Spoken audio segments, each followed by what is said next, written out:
청취자 여러분, 안녕하세요. 음, 오늘 저희와 함께 좀 깊이 들여다볼 자료는요. 닐 도널드 월시의 책이죠. 신과 나누는 우정의 한 부분입니다. 네, 맞아요. 그 신과 친구가 된다는 게 과연 뭘까? 뭐 이런 질문에서 시작하는 글인데요. 그렇죠. 그리고 그 우정이 우리 삶을 어떻게, 근본적으로 바꿀 수 있는지에 대해서 이야기하고 있거든요. 이번 탐구를 통해서 저희는 이 텍스트가 던지는 어떤 내면의 지혜, 또 개인적인 변화, 그리고 모든 존재와의 그 깊은 연결성, 이런 통찰들을 좀 함께 발견해 보고자 합니다. 네, 특히 흥미로운 게 그 우정이라는 게 말이죠.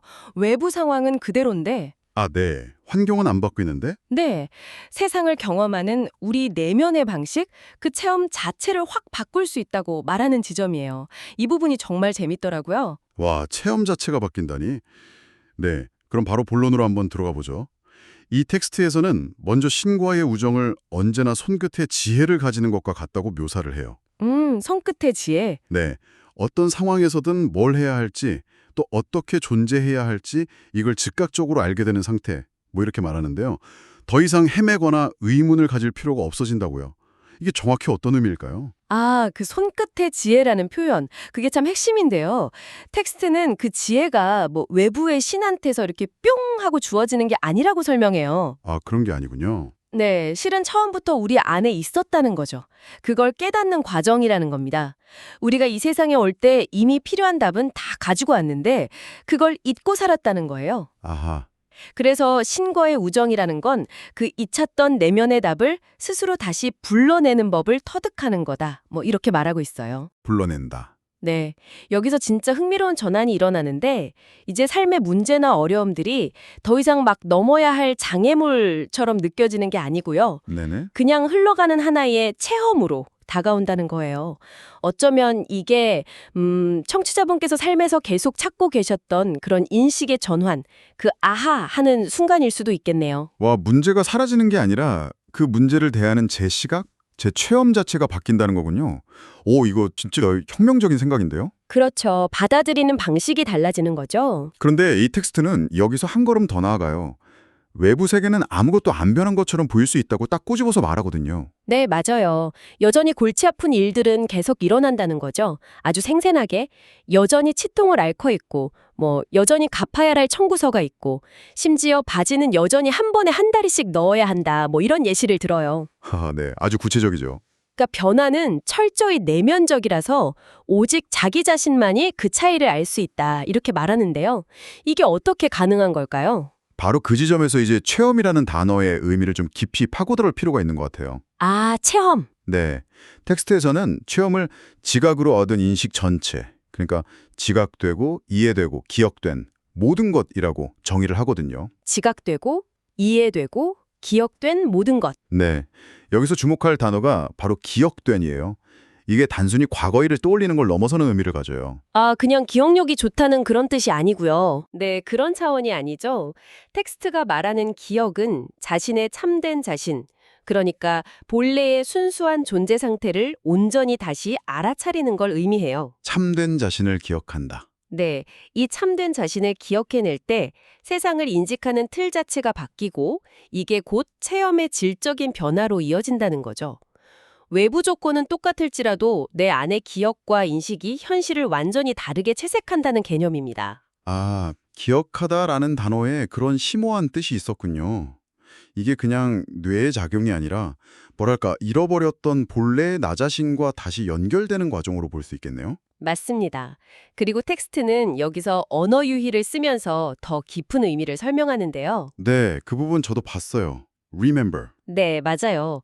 기억하다 리멤버가 단순히 잊었던 걸 떠올리는 걸 넘어서 분리되었던 내가 다시 전체의 일부 멤버가 되어서 그 신성이라는 전체를 다시 구성하는 과정이라고 설명하죠. 와, 개별적인 나는 그대로 있으면서 동시에 더 큰 전체와 하나가 된다는 거잖아요. 정말 놀라운 개념인데요. 그렇습니다. 그리고 이렇게 자신의 본질을 기억해낸 상태, 즉 온전한 자각에 이르게 되면 주변 사람들이 그 사람을 좀 다르게 보기 시작할 수도 있다고 텍스트는 말해요. 아, 주변 사람들이요? 네, 뭐 깨달은 사람, 지혜로운 스승, 심지어는 구원자로까지 볼 수도 있다는 거죠. 와, 그리고 그 사람의 역할은 다른 사람들이 스스로 하나임을 잊고 분리되어 있다는 그 환상, 즉 망각 상태에서 벗어나도록 돕는 것이 된다는 겁니다. 내가 먼저 기억하고 다른 사람도 기억하도록 돕는다. 그렇죠. 자신이 경험한 그 기억을 바탕으로 다른 이들도 그들 안에 진실을 기억해내도록 안내하는 거죠. 이게 바로 분리의 환상을 끝내는데 헌신하는 삶의 모습이다라고 텍스트는 제시하고 있습니다. 결국 신과의 우정이라는 게 뭐 혼자 고독하게 깨달음을 얻는 그런 여정이 아니라 오히려 깊은 연결감을 회복하는 과정이군요. 혼자가 아니라는 느낌, 이거 정말 중요하잖아요. 중요하죠. 네. 텍스트에서도 같은 길을 가는 다른 이들을 만나고 서로를 발견하게 될 거라고 강조하는데요. 혹시 뭐 지식이나 영적인 길을 탐구하면서 외로움을 느끼셨던 청취자분이라면 이 부분이 되게 마음에 와닿을 것 같아요. 아, 그럴 수 있겠네요. 혼자서만 애쓰는 게 아니라 함께 걷는 동반자들이 있다는 위안 같은 거요. 네, 맞아요. 정확합니다. 이게 앞서 말한 분리의 환상을 깨트리는 게 단순히 개인적인 내면 변화에 그치는 게 아니라는 걸 보여주는 거죠. 아하! 공동의 목적, 즉 하나됨을 향한 열망을 공유하는 사람들끼리 자연스럽게 연결되고 실제적인 어떤 공동체를 형성하는 결과로 이어질 수 있다는 걸 시사하는 거예요.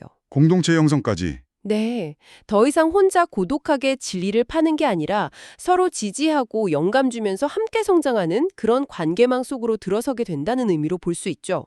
분리감이 사라지고 소속감이나 유대감이 그 자리를 채우는 거고요. 하지만 솔직히 우리가 항상 그렇게 막 깨어있는 상태를 유지하기는 어렵잖아요. 살다 보면 다시 예전 습관이나 생각에 빠져들 때도 많고요. 아, 그렇죠. 당연하죠. 텍스트도 이 점을 되게 현실적으로 인정해요. 우리가 때때로 참된 자신을 잃어버리고 다시 망각 속으로 이렇게 스르륵 미끄러질 때가 있을 거라고요. 망각의 순간들. 네. 근데 바로 그럴 때 이 신과의 우정을 적극적으로 활용하라고 조언해요. 내 이름을 부르면 내가 거기 있으리니 라는 구절이 나오는데 와, 이거 정말 힘들 때 언제든 기댈 수 있는 든든한 친구가 있다는 느낌을 줘서 참 인상 깊었어요. 바로 그 지점에서 이 우정의 어떤 실용적인 가치가 드러나는 거죠. 망각에 빠져서 길을 잃었다고 느낄 때 이 내면의 연결고리, 즉 신과의 우정을 통해서 다시 기억으로 돌아올 수 있다는 겁니다. 아, 다시 돌아올 수 있다. 네, 그리고 그 과정을 반복하면서 우리는 점점 더 깊은 자각에 이르게 되는 거고요. 근데 흥미로운 건 이 과정 자체가 그냥 개인적인 성장에만 머무는 게 아니라는 거예요. 텍스트에 따르면 이게 바로 우리의 과제고 임무며 내 목적이다라고 명시되어 있거든요. 과제, 임무, 목적. 네, 즉 내가 기억을 되찾고 그 경험을 바탕으로 다른 이들이 기억하도록 돕는 것. 이 순환적인 과정 자체가 우리가 이 세상에 온 이유이자 목적이라는 아주 강력한 메시지를 전달하고 있는 거죠.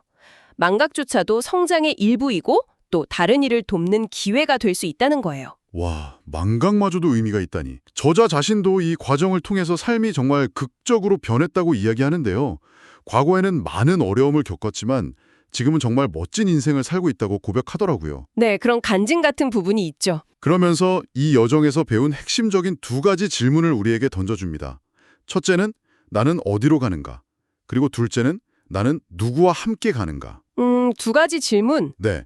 그리고 이 두 질문의 순서를 절대로 바꾸지 말라고 아주 강력하게 조언하는데 이 순서가 왜 그렇게 중요한 걸까요? 아, 그 순서에 대한 강조. 이거 정말 중요한 통찰을 담고 있는 것 같아요. 그러니까 두 번째 질문, 즉 누구와 함께 가는가라는 관계의 문제 때문에 첫 번째 질문인 나는 어디로 가는가? 다시 말해 자신의 본질적인 삶의 방향이나 목적에 대한 답을 타협하거나 바꾸지 말라는 의미죠.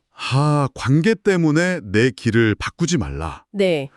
많은 경우 우리가 관계를 유지하려고 혹은 뭐 타인의 기대에 부응하려고 자신의 길을 수정하곤 하잖아요. 그렇죠. 그럴 때 많죠. 하지만 이 텍스트는 자신의 참된 자신이 가고자 하는 방향, 내면의 목소리가 이끄는 그 길을 최우선으로 삼으라고 말하는 거예요. 관계는 그 다음 문제라는 거죠. 관계보다 내 길이 먼저다. 네, 타인이나 외부 상황에 휘둘리지 않고 자신의 핵심 가치와 목적지를 굳건히 지키는 것, 그게 흔들리지 않는 삶의 토대가 된다는 아주 강력한 조언입니다. 그렇군요. 내 삶의 방향이 먼저 딱 정해져야 건강한 관계도 맺을 수 있다. 뭐 이런 의미로 들리네요. 그렇죠. 이어서 텍스트는 나를 활용하라는 말을 마치 마법의 문장처럼 소개를 해요. 네, 유스미. 네. 이게 신이 우리에게 건네는 말인데 심지어 너를 사랑한다는 고백보다 더 강력한 표현이라고 주장을 해요. 그 이유가 참 흥미로운데 사랑한다는 말에 그치는 게 아니라 그 사랑을 바탕으로 너를 위해 행동하겠다는 의지, 즉 활용당할 준비가 되어 있다는 선언이기 때문이라는 거죠. 친구란 원래 서로 활용하기 위해 있는 것이다. 이런 대담한 말까지 나와요. 하하, 네. 신을 그냥 추상적인 사랑의 존재가 아니라 우리 삶에 구체적으로 개입하고 도움을 주려고 하는 언제든 기댈 수 있는 아주 적극적인 친구로 그리고 있는 거죠. 적극적인 친구. 네. 여기서 더 나아가서 텍스트는 어쩌면 받아들이기 가장 어려울 수도 있는 관점을 제시하는데요.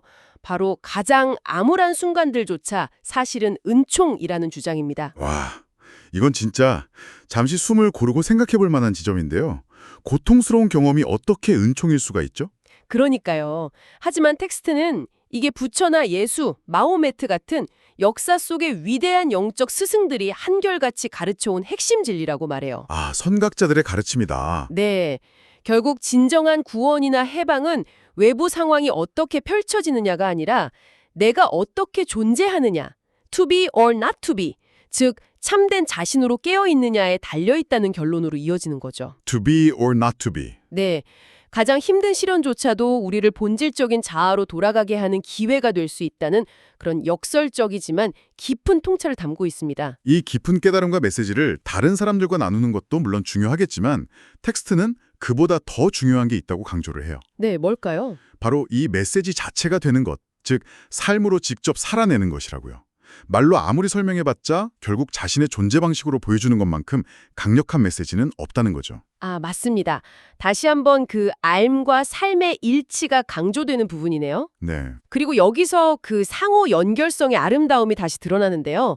다른 사람들이 신에게 혹은 그들 자신의 내면의 신성, 신생에게 돌아가도록 돕는 것이 결국 나 자신의 가장 큰 기쁨이 된다고 말해요. 다른 사람을 돕는 게 나의 기쁨이 된다. 네. 왜냐하면 신은 어디 멀리 있는 존재가 아니라 모든 존재의 가슴 속에 이미 존재하기 때문이라는 거죠. 그래서 텍스트는 자신의 가슴으로 가서 집으로 돌아가라. 그러면 거기서 나를 찾아내리니 라고 말합니다. 아, 가슴으로 가서 집으로 돌아가라. 결국 내면으로 깊이 들어가는 여정이 곧 신을 만나는 길이고 동시에 다른 이들이 그들 자신의 내면으로 돌아가도록 돕는 가장 효과적인 방법이라는 의미죠. 모든 길은 안으로 향하고 그 안에서 모두가 연결되어 있다는 거예요. 마지막으로 이 글은 우리 사이의 분리를 끝내라고 촉구하면서도 동시에 서로의 차이는 오히려 축복하고 축하하라고 말해요. 그 구절 좋죠. 너희의 차이를 축복하면서 너희의 분리를 끝내고 라는 이 구절 참 아름답지 않나요? 뭐랄까 다양성 속의 통일성 같은 느낌? 네, 맞아요. 정말 멋진 표현이죠. 그리고 나서 우리가 성경 같은 데서 익히 들어왔던 사랑의 본질에 대한 긴 묘사가 이어지잖아요. 사랑은 오래 참고 온유하며 자기 방식을 고집하지 않고 등등 사랑이 가진 여러 속성들을 쭉 열거하면서 그 위대함을 설명하죠. 네, 그 유명한 구절들이죠. 텍스트는 예언이나 지식 같은 다른 능력들은 부분적이고 언젠가는 사라질지 몰라도 사랑만큼은 영원하고 결코 실패하지 않는다고 단언합니다. 사랑은 영원하다. 네, 신과의 우정을 통해 우리는 불완전하고 부분적인 암, 마치 거울 속에서 흐릿하게 보는 것 같은 상태에서 벗어나서 온전하고 직접적인 암, 얼굴과 얼굴을 마주하여 아는 상태로 나아가게 된다고 설명해요. 거울 속에서 얼굴을 마주하는 상태로 네, 이 전체 여정의 기반에는 믿음, 소망, 사랑 이 세 가지가 있지만 그중에서도 가장 위대한 것은 바로 사랑임을 깨달으라고 최종적으로 강조합니다. 결국은 사랑이네요. 그렇죠.